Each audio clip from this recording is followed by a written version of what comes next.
Good morning. Welcome, one and all, to The Good Interview. Today, I have with me the lovely Julia Sotirianakos from Reach for a Dream. Julia, thank you so much for joining us today. I know your time is very valuable. What you do is very, very valuable. So thank you, just straight off the bat. But let's get into it. Tell us about Reach for a Dream since you've been there. How has it changed? How has it developed and grown? And what was your initial vision upon joining, and how has it changed since you've gotten to be CEO now? I think Reach for a Dream has always been a well-known brand. I think if you think about Reach for a Dream, the most common ad in the late 90s, early 2000s was Sam, where the boy with the bald head takes off his beanies and the children in his class join in. And I remember watching that advert long before I joined Reach for a Dream. I never thought that I would join Reach for a Dream when watching that advert. It was a very well loved advert, and it really did epitomize the work that Reach for a Dream does. So when I joined Reach for a Dream, it was already well established, and I can almost say the most well loved charity in South Africa. Since the inception, really, the things have changed, and I think it's really a product of what's happening in South Africa. There are more charities out there, and the need for people doing work in communities has just exploded. When Reach for a Dream first registered, there were probably a handful of charities. Now there's 250,000 registered charities in South Africa. So really, it has evolved as our country, as our democracy, and as the needs grow increasingly more and more. We have to heed that call. All right, all right. That does make a lot of sense. Yes, yes. As things progress, you adapt and you change as needs be. So let me just ask, in your own personal experience, how has your time in caring for the vulnerable actually contributed to your position at Reach for a Dream? Yeah, I think that Reach for a Dream, you can't work at a place that takes care of children that are very vulnerable if you haven't had some exposure to it, because it is extremely heart wrenching. So I think that it almost, and I always say this to the team, that when you come into work, we all put the Reach for a Dream armor on. It's not something that it really is a superhero cape. It's what the knights in shining armor use, and that's really to protect ourselves and to shine for these children, because that's what we're doing. We're going into the battlefield with them. When we meet a child for the first time, we can't be shocked. We can't fall apart. We have to be strong for them. We have to really believe in the values that we talk about all the time, which is hope, strength, and courage. So if we are perceived as not strong, not hopeful, and depressed and not courageous, then how do we show up for our children? So I think that's really the kind of the tools that we need before you join Reach for a Dream, so that you can have a lasting experience with the foundation. All right, that actually, I can understand why that would be the case. As you said, it's important to set that example for the children to see that, it is possible to live a life that is full of what do you call it, joy and hope, so to speak. Yes, it's very necessary, very necessary. So in 2022, you guys won, or sorry, Reach for a Dream won or was awarded the CSI award for the best NGO in South Africa, which is an incredible achievement, by the way. Congratulations. I just wanted to ask, do you perhaps have any words of encouragement, tips, or advice for those who are wanting to provide in terms of welfare for the community, or aid our underserved citizens, but do not quite have the knowledge or the access or the expertise to do so? Mm. Yeah, I think, thank you. The CSI award, we stood shoulder to shoulder with Africa Tucken and Doctors Without Borders. So we were really the underdog. If you look at the number of staff, the amount of money raised, we really were the underdog. And people don't see Reach for a Dream as the underdog. So we were very, very blessed to win that award. And I think the advice for other people in the community is that, you know, there are so many resources on LinkedIn, on internet, chat GTP. There are so many resources that one could try and, polish up proposals. The best thing to do is find a mentor, find someone who you can lean on and speak to, almost that can really make that path for you, so that, their mistakes, what they've learned from, don't necessarily need to be the same mistakes that you learned from. There's a lot of people in South Africa doing the same things. And if we just all join our resources together and, really we would make a bigger impact if we did that rather than trying to work in silos. It's a beautiful point you did, Julia. It's the standing together, it's the unifying that really makes the biggest change in anything that we want to do. So it's beautiful. Thank you for bringing that up. Um, what do you think has been your biggest influence or inspiration, and how has it influenced the way you look at the world and your work? Yeah, I think that changes. I'm a mother. When I started at Reach for a Dream, I wasn't a mother.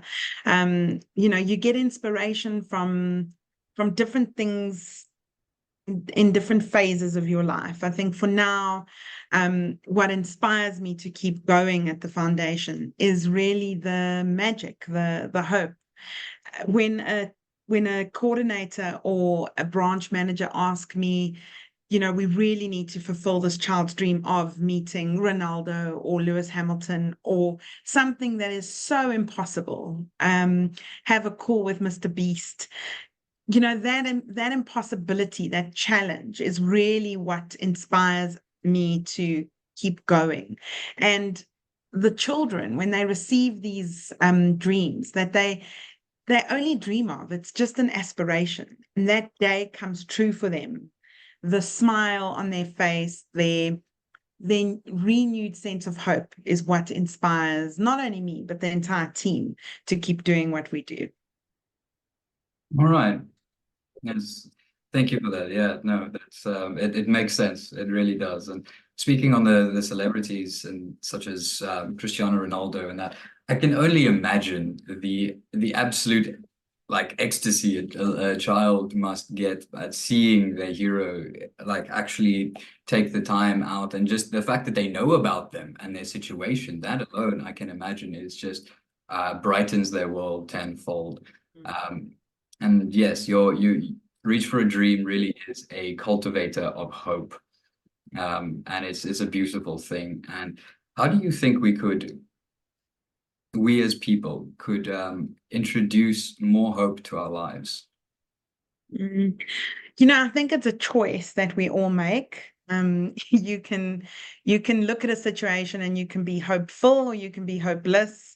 It's the glass half empty, half full. I think that it is a choice. I think we are we are probably in a better situation at Reach for a Dream because we see hope more than people can understand, because you can't measure hope. Can't say that today the child felt 50% more hopeful than yesterday because Mm. can't measure that, but we Yeah. can see it in ways that are also very difficult to put into words. It might be a look of a child, it might be something that they never did before, and because of this experience, they're now doing it. It's very difficult. 69% of our parents whose children's dreams we fulfill are unemployed. And when we take them to a Spur or an Ocean Basket or a Wimpy or a place to eat as a family, they haven't done that.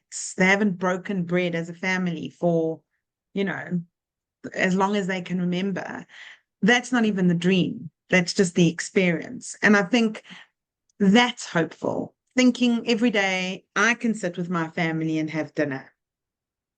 You know, a lot of our children, a lot of their families can't do that. So you choose to take, some of the corny things. If someone like sometimes people say, okay, Julia, that's way too hopeful. But it is. I think it really is a choice. And in South Africa at the moment, we are surrounded by negativity and people telling us why things can't work. And I think it's about us standing up and telling people that this is why things could work and do work. It's about looking at the glass half full. All right, thank you for that. There's two things I'd like to touch on there. One of them being the fact that you mentioned the obviously the mindset, right, is very important. And yes, how is it that you remain motivated and positive? Because I mean, having the positive or the optimistic mindset, I would say, or feels like can only be half the journey sometimes, because you will have those days where things are a lot more tough or a lot tougher to be able to handle. So yeah, just in your opinion, how do you think we can better handle that in our lives? Yeah, I think that self-care is very important. I laugh inwardly because people who talk about self-care don't really do self-care. But at the foundation, my team are the real heroes. Our field workers, our graduates, our interns in the hospital every day. I'm not in the hospital every day. And they are the ones that sacrifice and give of themselves. And what's important for me is to ensure that they are okay and their self care is up to scratch. And debriefing is very important, speaking about the interaction, and then always looking at the rewarding part of the job is what keeps people coming back. It's contagious. When I ask you, what is your biggest dream? And that happens, no matter what happens to you, it's contagious. I want to do it again and again and again. And I want to continue doing it for more and more children. And I think that's the reward in our job that money can't buy. No matter how many hybrid days or work days there are in the week, that's what Mm. that's what glues us all together. Okay, thank you for that. Yeah, because I think the more concise term I was looking for was motivation. But yes, what motivates you is seeing the smiles on the face, that infectious joy that gets spread between not only the children but their family members and people they interact with. So that's beautiful. Yeah. Thank you, thank you.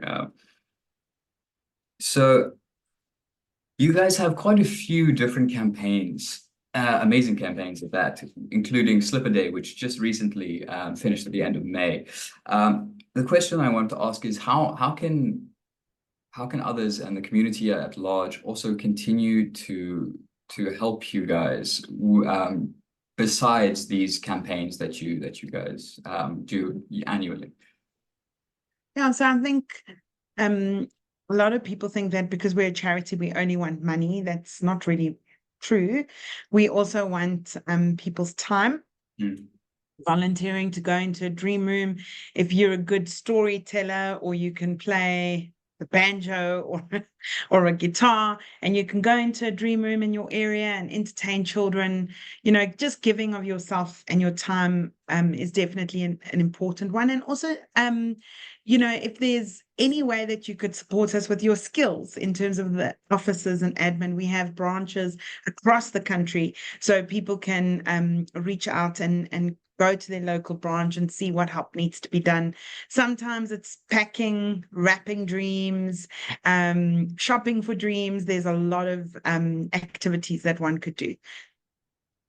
All right, all right. So thank you for mentioning that, because yes, I think a lot of the time people do have this conception that no, these types of organizations only need money, or they're only after money or something of that sort, where, as you said, it's actually what you guys really need is the human resources. You need people volunteering or going out of their way to Mm, make those dreams happen. So yeah, no, that's a very, very salient point that I'm glad you brought mm. up. And I myself was actually not aware of. So thank you. Um, so Reach for a Dream used virtual reality goggles during the COVID-19 pandemic to as an alternate means of essentially dream fulfillment. How important of a role has adaptation played in Reach for a Dream? Yeah, I think that whole saying around adapt or die is so real, especially when you're in a pandemic like COVID. Your hands are tied. There's very little that you could do for children. Um, we couldn't go to normal stores and get their dreams, PlayStation, etc. So we had to improvise. We were in partnership with Eden already pre-COVID, looking into virtual reality, and had already developed a library of about 30 different scenarios. One of them of a child going down a roller coaster, and you really do feel it. You know what VR is like. So the goggles were already ready to go. And it was just a matter of getting them into the hands of our doctors and nurses, and getting them to use it for our children. And it was the most amazing timing, because it was when our children needed it the most, because they couldn't experience anything outside the hospital. Their families couldn't come and visit them during COVID. The doctors and nurses became mom, dad, aunt, sister, friend, counselor, and everything. So for the children in the wards to just be given this opportunity to escape and be distracted from the needles and the treatment and COVID and the horrors was just absolute perfect timing around how charities and individuals in South Africa have to adapt. We need to adapt all the time. But in adapting, we also have to be innovating, and always stay true to our cause. I remember getting calls from people to say, are you going to sell sanitizer? What are you going to do? And I was like, we're not selling sanitizer, and we're not handing out sanitizer. That's not what we do. We're going to stick to the dreams. And it really did pay off. That focus paid off. Because as a result of that, that's what we submitted for the CSI Legacy Awards. And we won because we were doing something very different. And we stuck to who we were, which is dream fulfillment. That's beautiful. So I like that you kind of came around full circle to the question we had earlier about why it was that you guys received or one of the reasons at least you guys received the CSI award. That's awesome. I really like that. It shows that, as you say, it's that adaptation, the innovation are core parts of growing and expanding. But at the same time, one of the most crucial things is that staying true to your core vision.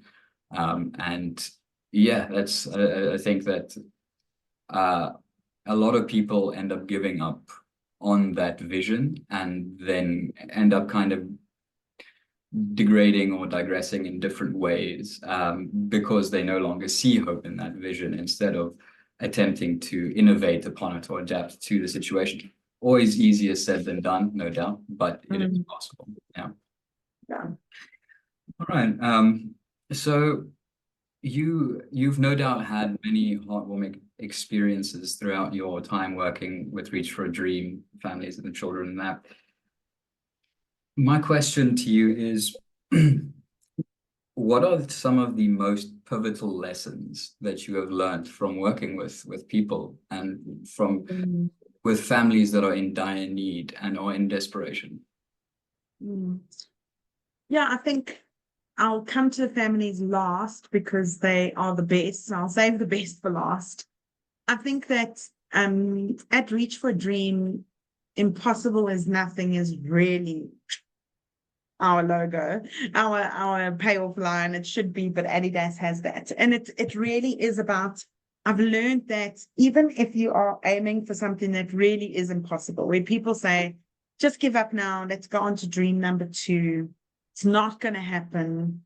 I think that the tenacity, the perseverance, and the generosity of South Africans and people abroad, when they hear the stories, that you don't want anything from them. You just want them to please help you. Help me get Lewis Hamilton. Help me do this. The gift just keeps on giving.